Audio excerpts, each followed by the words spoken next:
Hello, everyone, and welcome once again to the Temple Institute Parsha class. My name is Gedalia Meyer, and I'm podcasting from Ma'ale Adumim in Israel.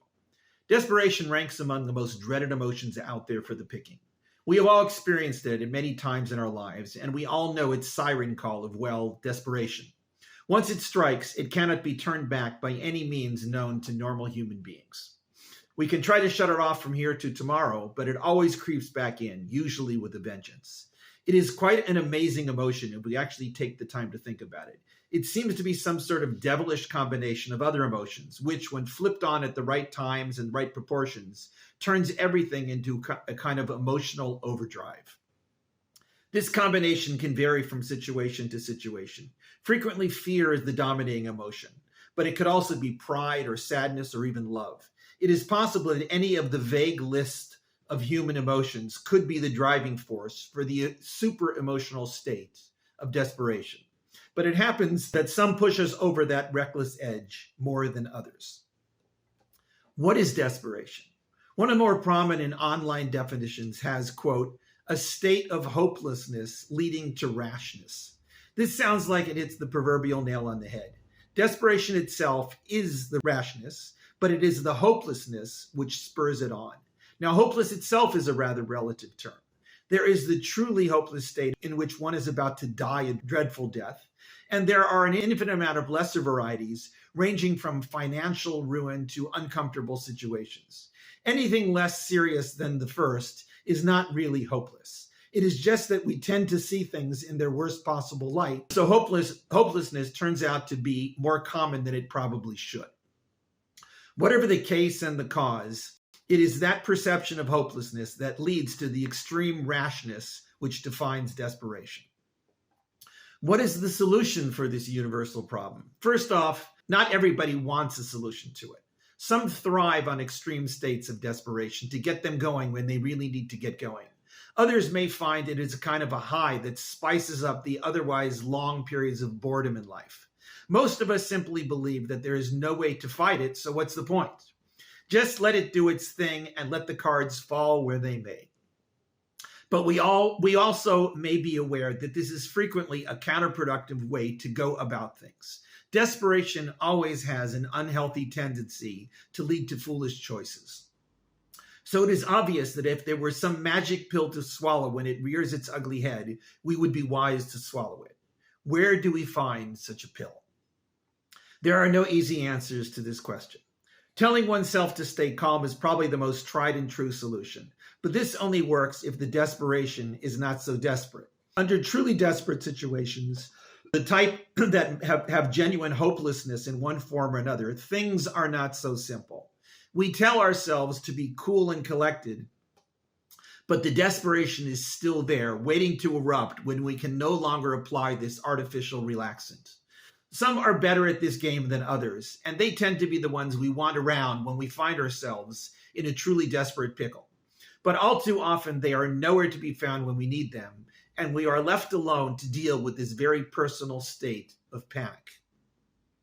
Desperation has been with us since we became aware of our emotions and were confronted with challenging situations. In other words, it has been there forever. It is a very human state of being, though there certainly are hints that animals harbor versions of such emotional peaks. The difference is that we are fully cognizant of the feeling and allow that cognizance to take over our minds. It is a kind of self-torture, the type of thing only human beings could pull off, and we have been doing it longer than anyone could possibly remember. The Bible certainly has its share of desperation. From Adam and Eve hiding in the Garden of Eden from God after eating the forbidden fruit and realizing that they were naked, to Cain killing his brother Abel when he saw no other way to appease his anger and disappointment, to the Israelites constantly demanding that they head back to Egypt as they wandered through the wilderness without water, we see it dominating the lives of everyone when things get sticky. The reason we can relate to so many of these stories is that we ourselves relive them as we go through our lives. This week's Parsha is called Vayechi. It is the final Parsha in Genesis, the first book of the Torah. It is the only Parsha that doesn't begin with a noticeable break in the storyline from the previous Parsha. One verse leads to another with no gaps in the narrative. The Parsha begins with this word, Vayechi, which means, and he lived. This introduces the story of Yaakov's subsequent life in Egypt, following his journey from Canaan with his entire family in last week's Parsha. They came there at the express invitation of Joseph, Yaakov's long-lost son, who was reunited with the family after having been sold as a slave by his brothers, and then rising to become the economic ruler of Egypt during the long famine. So Yakov and Joseph found each other again after a gap of 22 years, and Yakov was to spend the rest of his life in Egypt. The first third of the Parsha is a dialogue between Yakov and Joseph, in which Yakov requests of Joseph that he finds a way to bury him in the family plot in Hebron in Canaan. While this may seem like a rather gloomy way to spend his time after being reunited with his long-lost son, it was extremely important in the biblical scheme of things.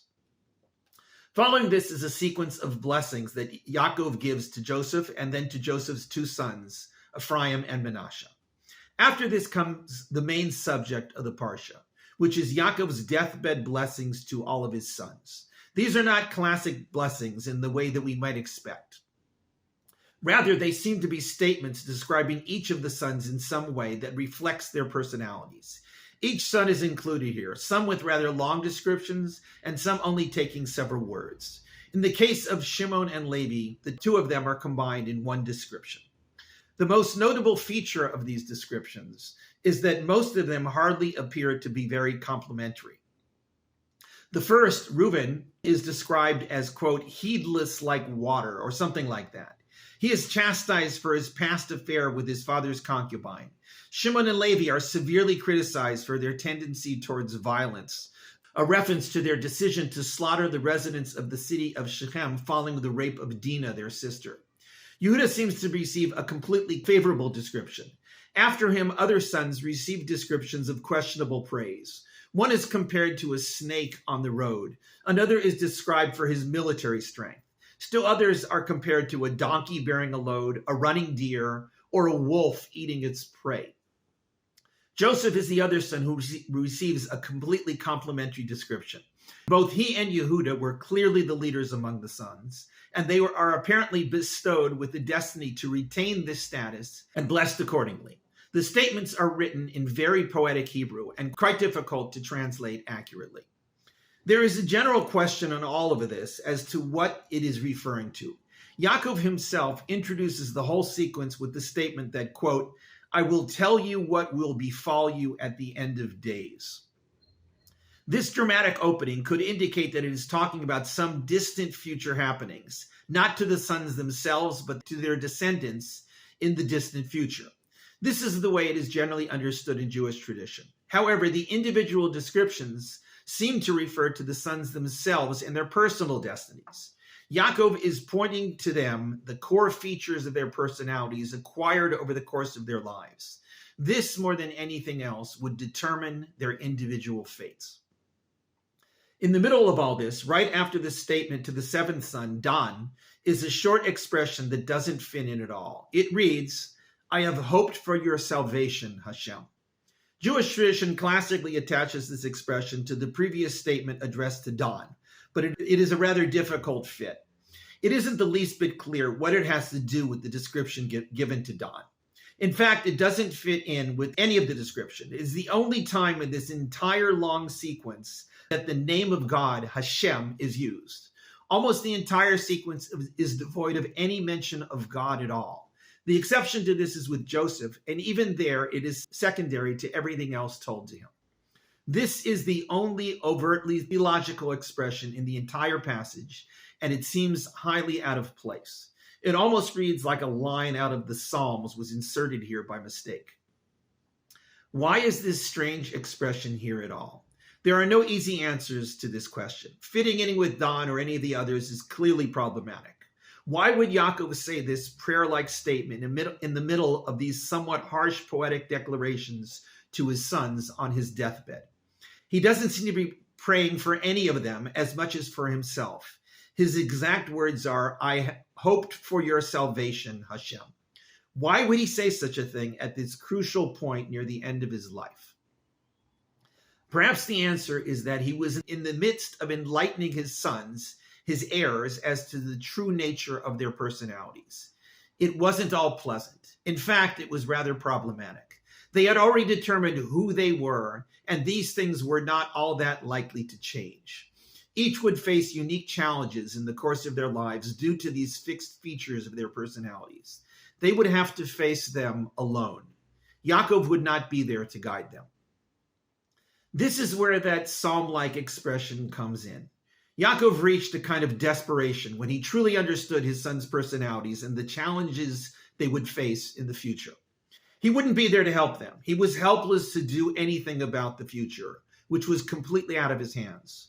What was he to do? Where could he turn? This expression was his answer. I hoped for your salvation, HaShem. When all other means are useless, when desperation over a situation is unavoidable, the only road to salvation is HaShem. It may not solve the immediate problem, but it reminds us that there is always some light at the end of the tunnel, regardless of how desperate the situation might appear. That light is God. Shabbat Shalom.